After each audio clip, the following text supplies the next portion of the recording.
Folks, step into your DeLoreans, get your H.G. Wells style time machine set. We are heading back to 1987 for Best Movie Year, the podcast where we put forward the very controversial question, was 1987 the best year for movies?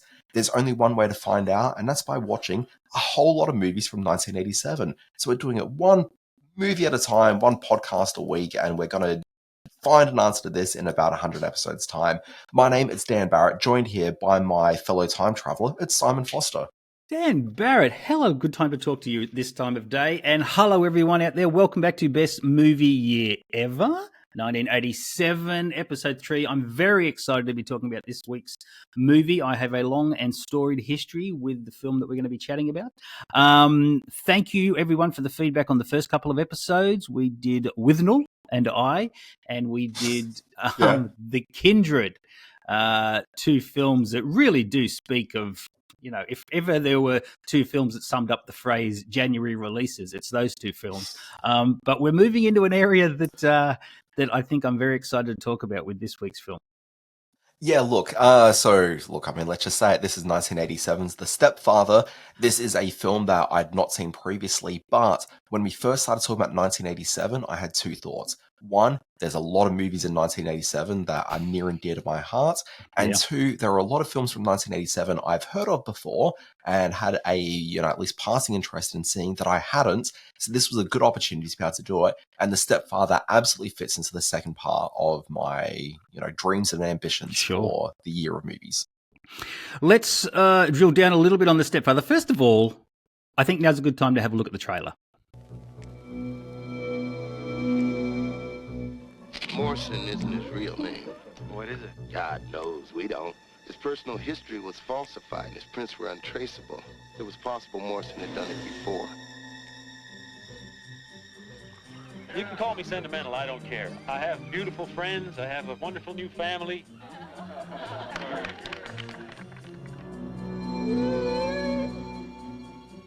So what do you think? Can we give this little guy a home? Sure. That's my girl. He's a wonderful man, and he wants to care for us. I don't know. There's just something about him.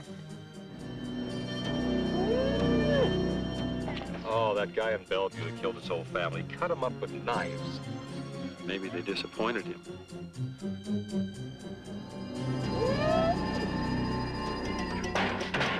All we need is a lawyer around here. You're a good boy. He's a good boy. Isn't he a good boy? Your daddy's little angel. Sure! Hi, honey. He's just some crazy creep. Don't you talk to your father that way. He's not my father. How can you even bear to let him touch you? Stop it! We have to talk, honey. About what? About what is happening to our family. I'm taking care of it. He scares me, Dr. Pondering. Who am I here? Help me! Help! You're a very bad girl. The Stepfather. The day was January 23, 1987. The Stepfather hits US cinemas. It would stumble its way to nearly 2.5 million at the US box office, which is a fairly meager 6.9 million in 2024 dollars. The film found its footing much more firmly on the home video, the booming home video market at the day, and became a long-term rental favourite with those looking for smart, stylish scares later on. But on initial release, not that big a deal. Doesn't surprise me. Yeah. Well, I mean, at the time, they were the horror thing was kind of happening, and cinema was trying to recapture what was proving such a big hit on home video. So I'm not surprised that stuff like this went into cinemas. And I'm not surprised that despite trying to win over a US domestic audience, it finally really found its footing on home video, which as you say is really where it belongs. If you haven't seen this film, stop listening now. Go and watch this movie. That's good podcasting, isn't it? You can see this film in most places. It is available in a pretty good rip on YouTube. I watched a very good copy of it on the Plex platform. You can buy it on Apple TV. Or if, like me, or unlike you, Dan Barrett, if you still love your physical media, Scream Factory released a 4K Ultra HD Blu-ray version of this just a few weeks ago, September 10, 2024. So this has lasting resonance, this film, with a lot of people. Yeah, so look, I don't think I'd want to see a good version of this movie. I think I'd like to see as sort of grainy a VHS copy as possible Excellent because point. there's just something about this movie that just feels so of like the mid to late 80s. Let me mention very quickly what the plot of The Stepfather is. Henry Morrison wanted to have an ideal, blissfully happy family, but when the one he raised didn't meet his expectations, he decided to start over by killing them. He then marries a widow after reinventing himself as real estate agent Jerry Blake, and he finds his past may be catching up to him thanks to his suspicious new stepdaughter and the relative of a past victim who started snooping around. It's all about to unravel for one serial killer, Jerry Blake, a.k.a. the Stepfather. Can I ask a question? Like, Yeah. you said that was his motivation, but do they actually really say what his motivation is? I don't think even he knows his motivation for killing. Well, yes, they do. They say that he's a traditionalist in that he has ultra conservative views of what a family is, and when that starts to unravel, or when the real world starts to impinge upon his sort of 50s TV sitcom view of family life, he whacks him with an axe.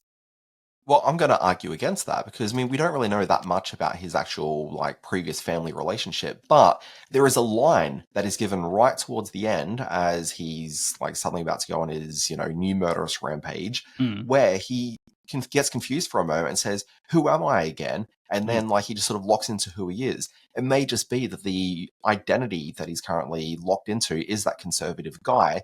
Maybe that's not necessarily the case, because I would think if you go back to what he looked like as we get introduced to him at the very beginning of the movie, that does not look like a particularly conservative looking man living in the suburbs in the mid 80s. That is an entirely different kind of a guy.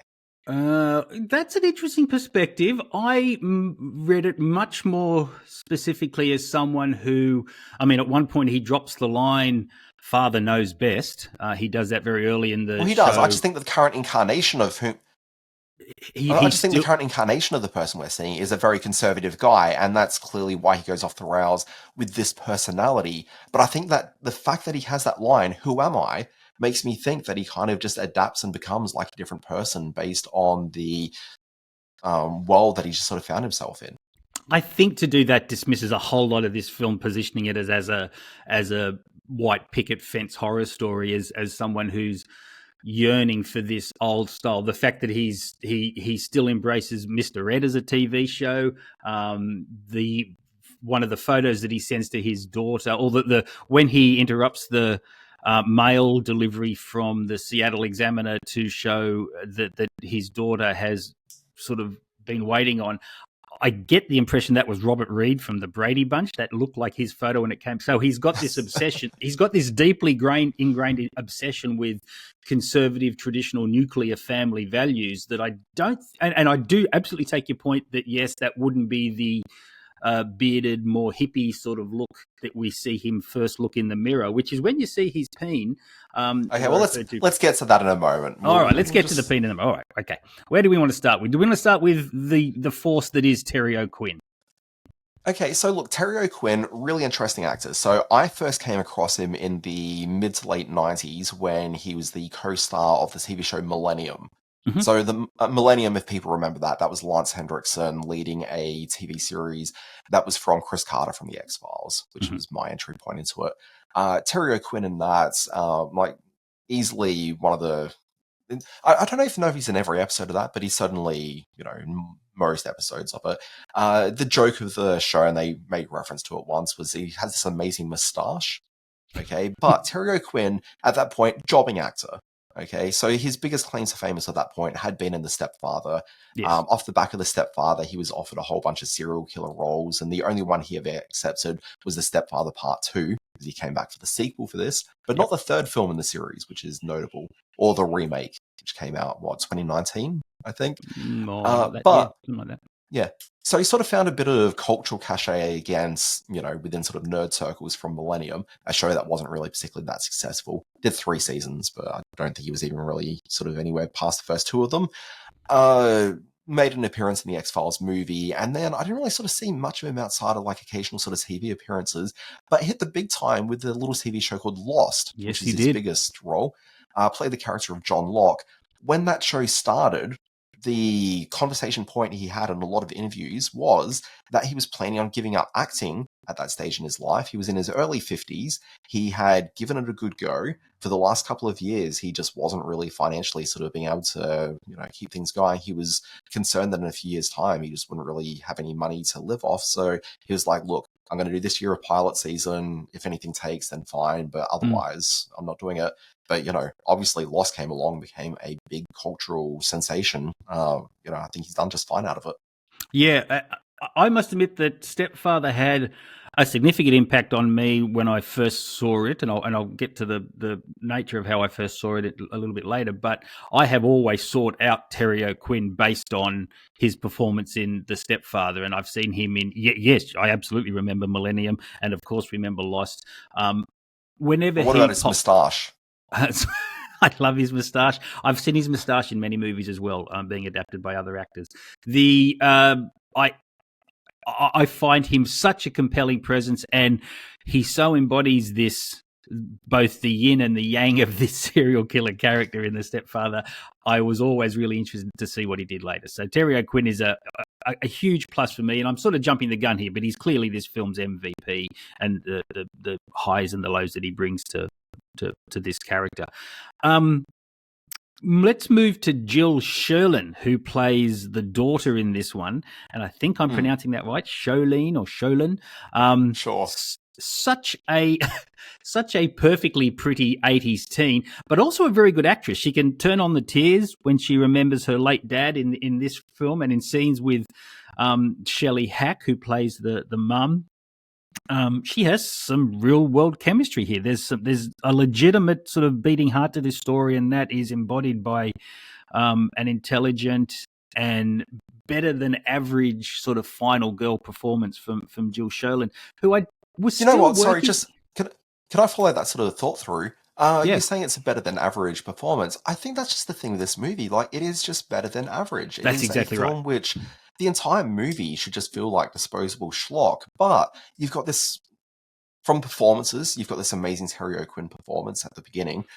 You've got a really sort of strong supporting cast through it. For the most part, there's certainly one person I think is a bit of a lunkhead, and we'll talk about him in a short while. But broadly, it holds together. Most of the supporting cast on this is a who's who of TV shows that were shot around Vancouver through the 80s going through the 90s. I mean, we mentioned the X-Files a moment ago. There is not a single cast member of this in a supporting cast that didn't appear in the X-Files at some point, but also just appeared in all of those 90s TV shows that were filmed out of there, because it was a hotspot for lowish budget, like genre TV. So, and not even just genre TV, like there's a lot of cop things like The Commish. I reckon you're probably going to find a lot of actors from this appeared in The Commish as well. It's just so many Vancouver actors running through this. But the script as well, I think, is a step above what you'd really expect from it. And there's an opening scene, which we're going to talk about in a short while, which when you watch that, like, it really just sort of sets this film up to be really something kind of special in a way I hadn't anticipated when I pressed play. You're exactly right, I think, and we will get to it in a minute. Let's just finish off this cast list. Shelley Hack plays the mother. Do you know what her big claim to fame was? Charlie's Angels? Yeah, she did a season of Charlie's Angels. She was there to replace, what's her name, Jacqueline Smith. She was the drop-in for Shell, and never really did much else, a lot of TV movies, but she's perfectly good in this. Never really given her due as an actress, but like you say, she plays above what the material might otherwise be here. And Stephen Shellin, he's sort of the Martin Balsam role from Psycho. He's kind of doing the investigating, and then, as anyone who's seen Psycho knows what happens to Martin Balsam, you get some idea what happened to Stephen Shellin. I recall him in some other movies. He made a movie with Leah Thompson called Casual Sex. He was kind of a hunk for about 10 minutes back in the 80s. But he's perfectly good in this. He does what he has to do to chew the scenery. I think he's a bit of a lunkhead. Like, basically, he sort of seemed like he was, it was either him or Greg Evigan. It's just sort of seemed like he was going to be casting this role. Evigan, nice one. You Sorry, mentioned... can I just go back? I mentioned Charlie's Angels and I said Jacqueline Smith. I knew that wasn't right when it was coming out of my mouth. I was replacing the Kate Jackson character. Okay. Because you raised it, I will jump ahead to the Donald E. Westlake, who was the writer on this. Now, he was Oscar nominated for The Grifter, so he's got runs on the board. He knows what to do. Most interestingly, he wrote novels under the pseudonym Richard Stark, and they were made into films like Point Blank with Lee Marvin and Robert Redford's The Hot Rock, and more, I guess, to our generation, Payback with Mel Gibson. So he's kind of a big deal, and that speaks to what you were saying about this being everything being a little bit sort of above average for the slasher sort of genre. It had more to say and had more on its mind, and I credit a lot of that to the involvement of Donald E. Westlake as the writer, and also to the getting absolute every cent out of the budget that Joseph Rubin did as the director. Now, prior to this film, he made a little film that's one of my favorites called Dreamscape with Dennis Quaid, which was kind of a sci-fi fantasy thriller. And then after this, he kind of disappeared into sort of the journeyman studio films, things like Sleeping with the Enemy and Woody Harrelson in Money Train and Macaulay Culkin in The Good Son. So he had a Hollywood career and did quite well out of it. But I still think... And also, there was the Anne Heche film with Vince Vaughn, Returns to Paradise. He did that one as well. Yeah. So, but I think through the 90s, off the back of Stepfather, he settled into that journeyman role. But I'd say that all those films are just a step above. They're a bit classier than what you expect most of those to be. Oh, sure. Yeah, and he kept getting the work, and his films more or less made some money. So yeah, he was a presence through Hollywood in the 90s and into the 2000s, largely based on the ongoing sort of popularity that the Stepfather engendered. Now, you've hinted at this. What prior experience did you have with the film? Had you hadn't seen it back in the day, but you knew of it? I mean, I just knew of it, but that was just purely through Terry O'Quinn. So as a X-Files / Millennium fan in the late 90s, I just, I knew that he'd been in this movie and was well regarded for it. So it's been high on my list of things I've always wanted to press play on at some point. I just never got around to it. But yeah, super glad I did, because I don't think it's an amazing movie, but it's pretty strong. I can see myself going back and rewatching this.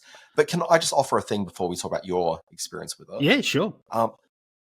We're going to talk about this in terms... Actually, no, we'll wait till MV. No, we'll do it now. Okay, I'm already here. So you talked about Terry O'Quinn being the MVP of the film, and he absolutely is. But what I was really struck by when I watched this was this opening sequence.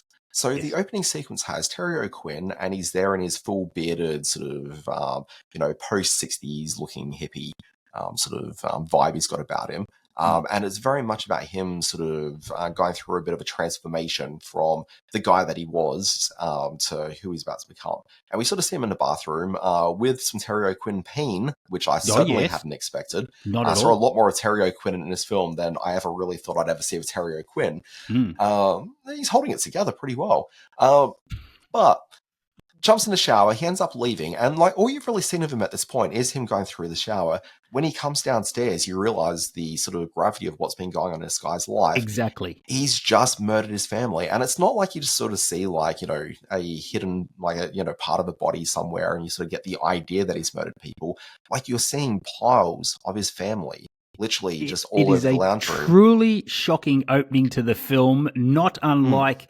I recall Steven Spielberg saying, once we showed the girl getting eaten at the start of Jaws, we didn't have to show a whole shark attack again, because you see the worst of it at the start. And so that's what you get at the start of The Stepfather.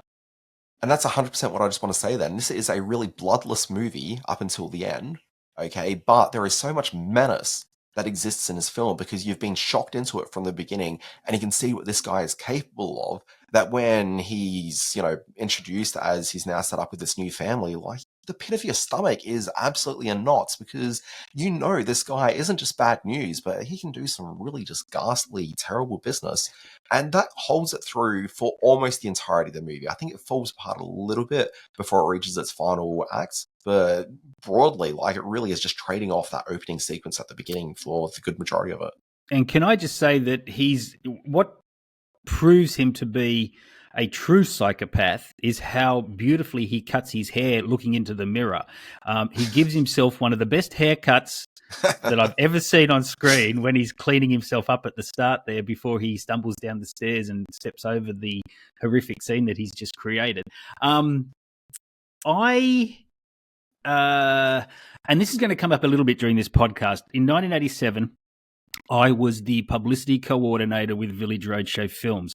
And my office, a very little office with no windows that had a Kevin Costner No Way Out poster in it, I was sitting maybe 20 meters from the projection booth of the Roadshow Theaterette, which was, I think, level 5, that may be wrong, but of the State Theatre building at 49 Market Street in the city, which is still there, of course, today.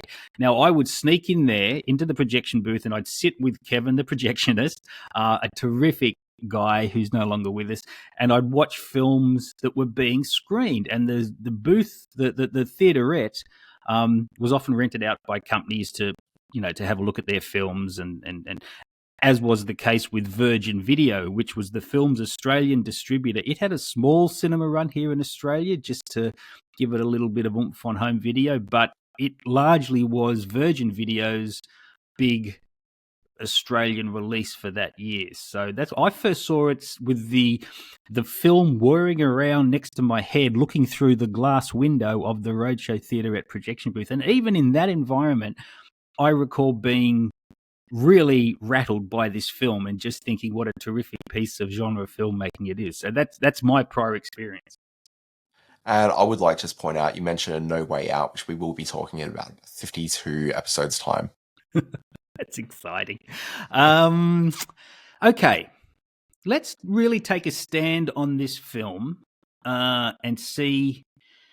Can I lead off with this one? Because I've got some fairly interesting thoughts. I hope they're interesting anyway. I hope they're interesting for our listeners out there. So this is very much, The Stepfather is a film that is both very explicitly of 80s society and the family structure that was common then.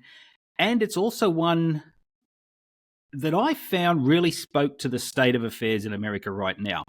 Let me get to the first point first. In the wake of the huge divorce rates of the 70s, step-parented families were at an all-time high in the 80s, and that created new family tensions that were brought to an American life that were profound, like really changed the traditional nuclear family perception that America was basing its society on. And this film taps into that tension with an absolute worst case scenario. Like a lot of great horror films and genre films, it speaks to the society from which it came. And I guess also very specific to that period is the relationship that Jill Sherlin's character Stephanie has with her therapist. That is kind of looked at as, that's a bit weird now, we don't really do that, or we react against that. But she has a very close relationship with the therapist and is very open with him. So I don't know if you want to comment on that before I go into the second part of it, but I think this, like all great horror films, and I'm thinking of, The Dawn of the Dead, which spoke to consumer culture, and Day of the Dead and all those sort of things, which comment, they're also satires on the time from which they come. I think The Stepfather achieves that spectacularly well. Yeah, no notes there. I would probably just sort of also add that the kill of the psychiatrist, he deserved it. Like, he slipped up in a really stupid way. His first mistake, of course, was using the fake name Ray Martin. As soon as someone does that, you just want to bonk them on the head with a piece of wood, which is what Terry O'Quinn does very effectively. Yeah, fair. The other point I want to make, that in 2024, and we've sort of touched on this in what we were discussing earlier, this sort of blind adherence to the notion of traditional family at any cost is and I don't want to put anyone offside here, these are just my views, but it's central to the sort of the ultra-right conservative movement and is being exploited by the likes of J.D. Vance in his bid for vice presidentship. When Terry O'Quinn states it's not a family without children, it absolutely, you can't hear those words and not think of what Vance said several weeks ago. We watched this with only a couple of weeks to go until Election Day. So this is very much, maybe that's why it's so much in the front of my mind. before being bashed to death by the wooden beam, the psychiatrist, he observes that Jerry is a cheerleader for the old traditional ways, and Jerry kind of gets riled up when he says that. And when the psychiatrist says, "I'm recently divorced," or this is a family home and that sort of thing. So there's very much a timeliness about this film now in 2024 that obviously they couldn't have seen coming back in 87, but which I think is really, really interesting to see this film through the prism of. Yeah. No, absolutely. I mean, I didn't actually sort of make that connection at all when I was watching it, but I do think that's pretty spot on. Yeah. Okay. Cool. All right. So we love this film. Yeah. What other observations can we bring to it? Look, I mean, let me just sort of open up the old notes app and see sort of what I'd scribbled down for it. Look, I was actually just generally really sort of taken with the movie. First of all, it's probably really worth noting that it's a short film as well. Like, I think 88 minutes. Like, it's 88, yep. Yeah, it's incredibly tight. Okay, which is always incredibly welcome. And I've noticed that with the runtime of a few of these films we're talking about with 87. But it's no less effective. Like, if anything, it's more effective because it just kind of gets to business. And it's more a tonal film than it is necessarily about anything sort of narrative once you hit that opening scene and sort of work your way through. I will say, in terms of the narrative, though, there's a plot element introduced at the beginning, which is that the teenage girl in it, she's had some trouble at school and she gets into fights, but like that doesn't really resonate with the rest of the movie. Like, she sort of seems like she's sort of pretty sort of normie good girl for most of what we're seeing in the film, with the exception of just where you see her in a fight at school. Like, which was a disconnect there. Which was a cracking cat fight. That was a terrific bit of art class melee there. Yeah. The two girls really going at it. But you're right. She seems like a perfectly well-balanced and really sweet and in every other way totally likable girl who maybe it's the people around her who are jerks. Clearly, that's in Terry's case it is. But it's, look, I agree. Maybe. But yeah, they just don't lean into it in one way or the other. Like, it's just kind of, it's a weird plot element that just nothing happens with it. Yeah. What have I got here? Yeah. I mentioned there's that shower scene at the beginning, and one of the more, I guess, notable scenes in this film, for better or worse, is that this film makes it onto some pretty pervy lists quite regularly about some of the best of shower scenes. And it's not because it's Terry O'Quinn at the beginning of the movie, but instead it is the teenage girl character being seen in the shower in the final acts of the movie. So the end of the movie has her going upstairs. Terry O'Quinn has just sort of smacked the mother around and pushed her down some stairs into the basement of the movie. Yep, the daughter comes home, sort of walks sort of straight past Terry O'Quinn, just goes upstairs to start showering. Okay, there's a bit of nudity. Like, the film, I think, isn't sort of too gross about it, but at the same time, she's a 16-year-old girl, and so I found that just a bit sort of awkward. Well, yeah, even though the actor was in her 20s, but that's I think that's what makes it so shocking, in that the film up until that point hasn't really lent into the exploitative or the ugliness of some movies from that period, but that scene kind of does. And I sort of felt that, is that the producer saying we need to up the nudity a bit just so that the kids will come and see this? I don't think so. So this is actually, I think that's a really interesting mirror at the very end of her going into the shower against Terry O'Quinn at the beginning.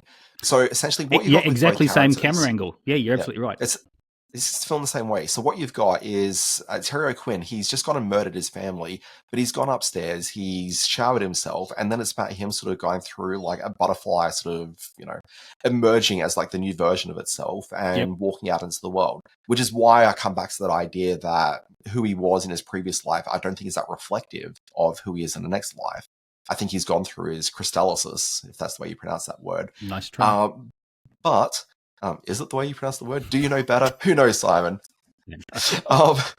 But you've got the same thing with the teenage daughter, where she's going, and this is where that conflict of the challenge of the fact that I haven't really sort of really played with that element of the character, where is she like a girl who's sort of gone astray in terms of, fighting with people, or is she kind of this good girl?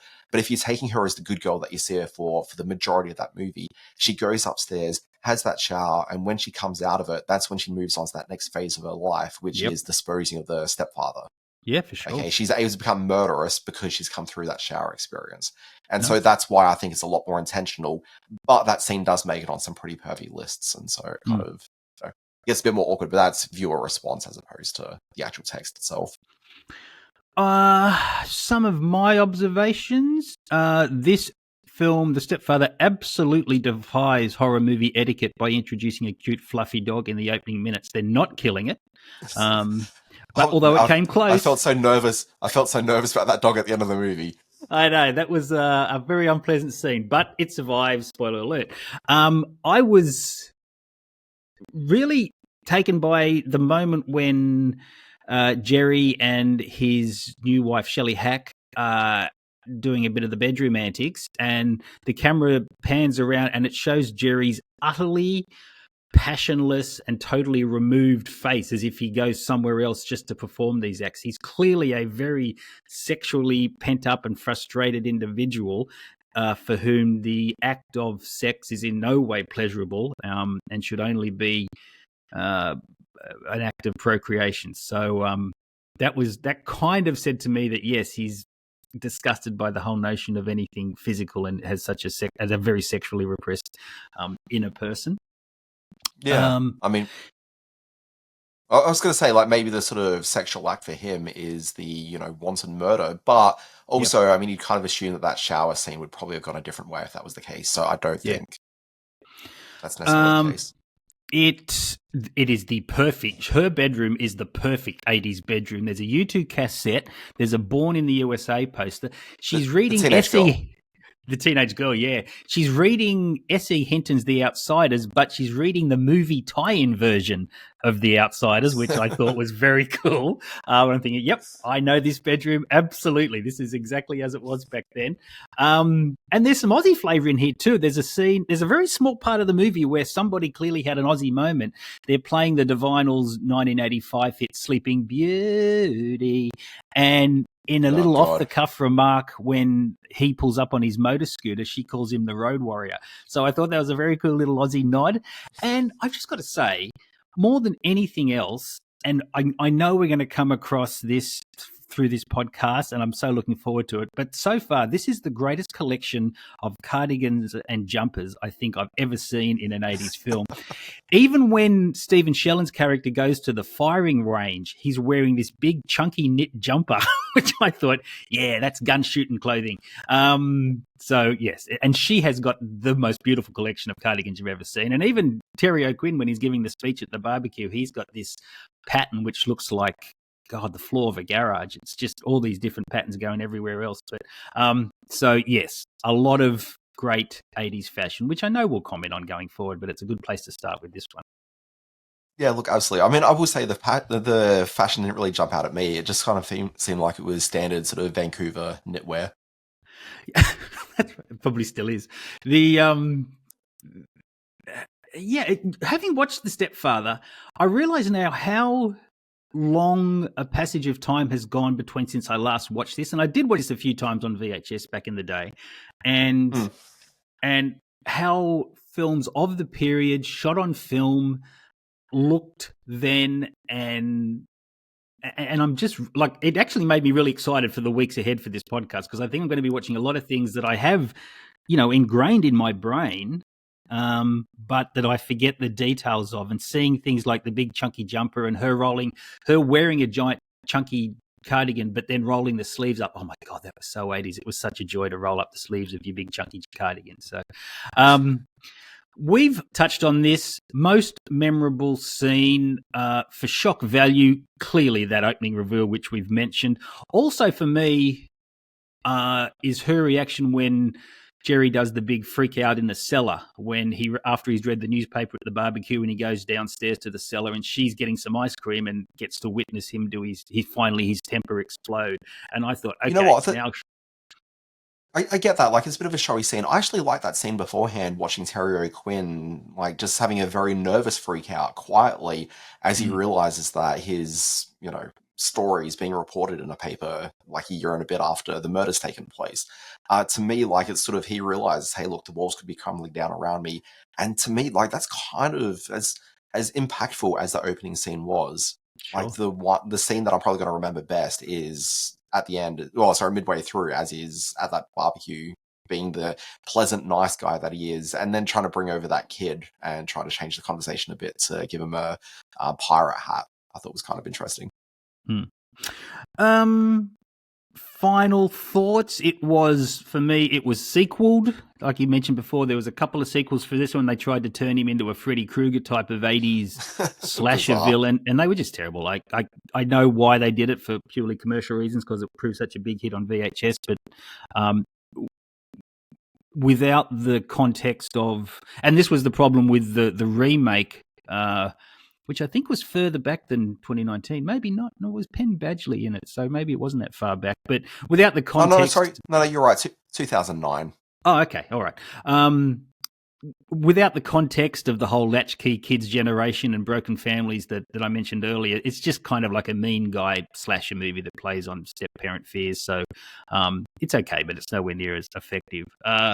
So the fact that it was remade indicates that this had a lasting cultural resonance.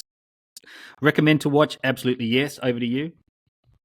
Yeah, so I guess my sort of big takeaway was this film is so much better than I really expected it to be. I just kind of thought, people say, oh, there's this great Terry O'Quinn performance, but I kind of figured that it was going to be a good Terry O'Quinn performance in a pretty lousy, mediocre film. But the film's pretty good. Yep.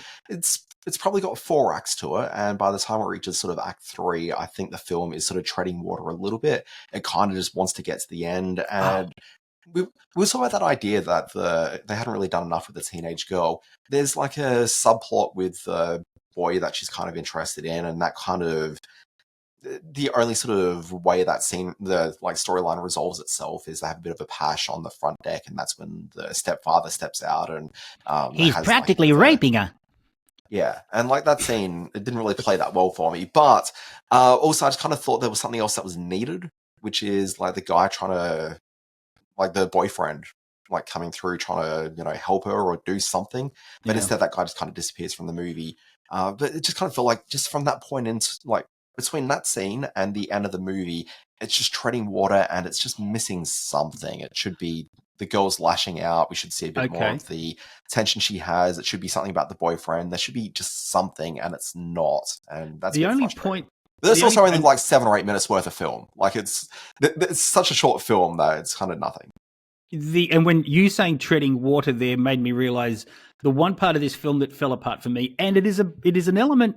It's a device that's often used, and it takes me out of a film far too quickly, is when he was on the boat and he was catching the boat to the back and forth every day to the new family that he's trying to get in with, and he's changing his hair. Yeah.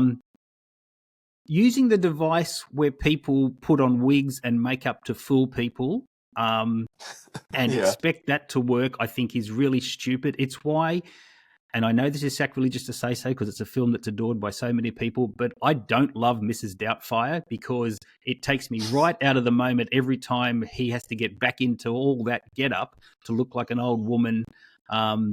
And it works in this too when Terry O'Quinn has to put the mustache on and take the wig off and then put it back on again when he's going home.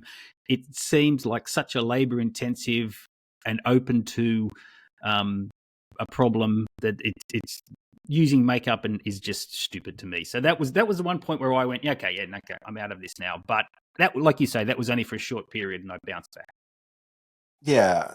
So part of the reason the story's sort of structured the way that it is that this is based on a real life serial killer that existed.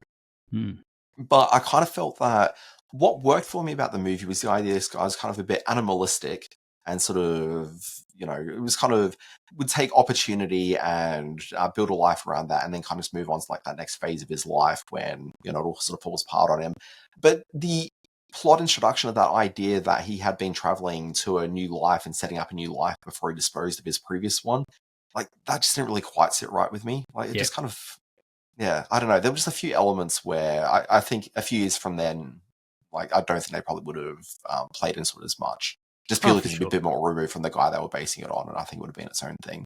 Yep, totally agree. So, to the premise of this podcast, does The Stepfather successfully argue that 1987 is the best movie year ever, Dan Barrett?